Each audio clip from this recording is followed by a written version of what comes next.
privé, mais en tout cas pas très fortement en public. Laurent Wauquiez le disait à l'époque. Mais... Comment ? Laurent Wauquiez le disait à l'époque déjà, mais non, je pense que sur le sujet, c'est vrai que les 2 quinquennats d'Emmanuel Macron vont rester comme une décennie perdue pour la France. Une vraie décennie perdue. Si on regarde même sur le marché du travail, il y a eu plus de réformes sous François Hollande que sous Emmanuel Macron.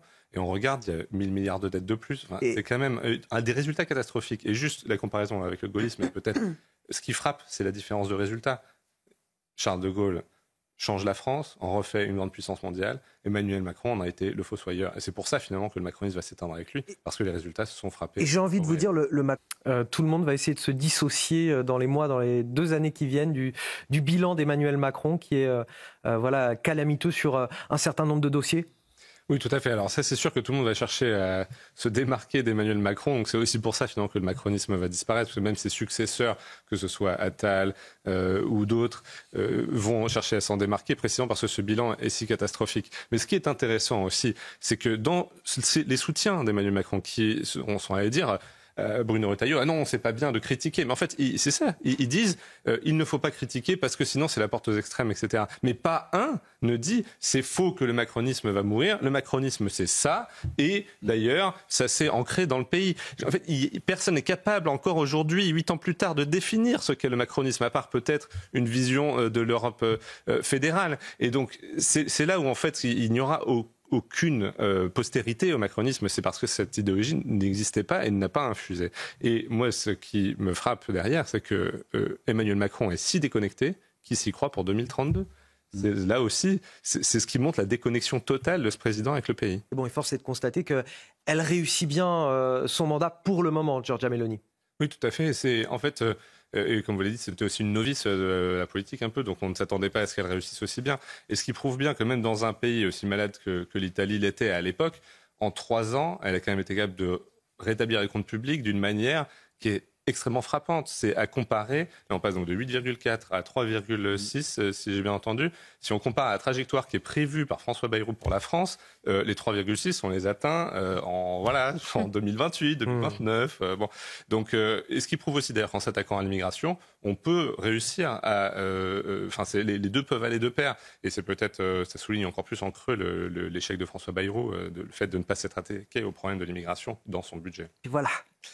Oui, à cause d'une image qu'il pouvait avoir à l'époque. Oui, et ça a bien changé entre-temps. Ça a bien changé parce que les faits et les résultats sont là. Elle a été un soutien très fort au niveau européen à la droite en poussant ses idées à elle. Mais c'est surtout la réussite de l'Italie, l'immigration qui est en baisse, le budget qui a un bénéfice primaire aussi. Donc c'est-à-dire que aujourd'hui le déficit est nettement plus bas. Et en fait, après 3 ans, quand même, on peut comparer. On a une dirigeante jeune, novatrice quelque part, qui a un peu changé la classe politique italienne, comparée à Emmanuel Macron.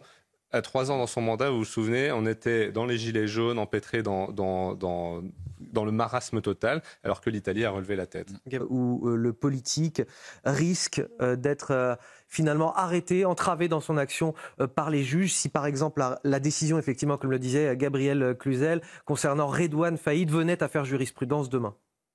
Oui, en fait, là vous aurez un débat qui est plus large. C'est effectivement comment est-ce lever les verrouillages juridiques de l'état de droit aujourd'hui. Et donc ça, c'est tout candidat en 2027 probablement devra vraiment réfléchir au sujet, parce qu'on a bien vu sur la justice des mineurs, le Conseil constitutionnel qui vide de sa substance le projet de loi. Pareil sur la loi immigration. Après, ici, dans le cas d'espèce, si c'est vraiment bien caractérisé le besoin en fait de mettre ces narcotrafiquants ultra dangereux à l'ombre définitivement, et surtout dans l'incapacité, sous cloche, dans l'incapacité de pouvoir communiquer, et de donner des ordres, en fait, ça pourra quand même avoir une certaine utilité, parce que il faut voir que quand on coupe une tête de réseau, après c'est tout le reste qui est quand même un peu désorganisé. Oui, alors nous, au Millénaire, il y a 1 an et demi déjà, on avait sorti un rapport sur justement la France, un narco-État, en s'inquiétant précisément du risque de corruption, d'infiltration par le narcobanditisme, y compris des autorités et de nos administrations. Et c'est là où c'est très positif que ces prisonniers les plus dangereux et les plus puissants, quelque part, puissent être mis de cette manière dans des prisons de haute sécurité où ils ne pourront pas communiquer, donc où ils auront des moyens de pression et des moyens de nuire beaucoup plus réduit. Maintenant, comme ça a été bien dit, ça ne va pas faire tout. Il y a...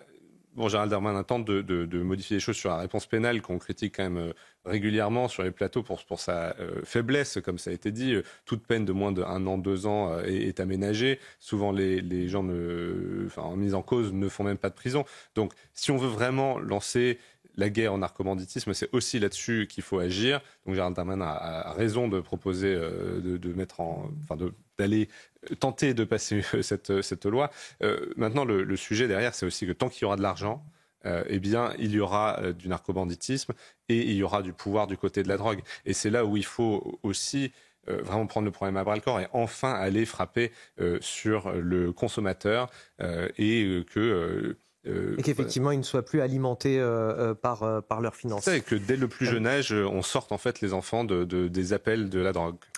Oui, en fait, Bruno Retailleau, il y a déjà plusieurs mois, avait proposé une réponse graduée. Là, c'est un peu la première étape de cette réponse graduée. Il faut d'abord frapper les dignitaires algériens. Ensuite, il y a des choses qu'on peut faire pour élargir quelque part la riposte. Mais ça n'ira pas plus loin. Il faut bien comprendre que le régime algérien, ce régime militaro-frériste, ne comprend que la force. On l'a bien vu sur ces derniers mois et l'échec notamment d'Emmanuel Macron à faire revenir Boualem Sansal, libérer et le faire revenir en France. Donc ce régime ne comprend que la force et donc il faut installer ce rapport de force.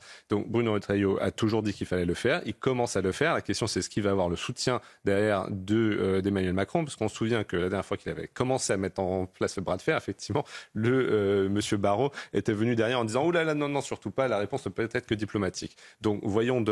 Mais oui, bien sûr, cette réponse, elle doit avoir lieu et in fine, il va falloir dénoncer les accords d'Alger, c'est évident.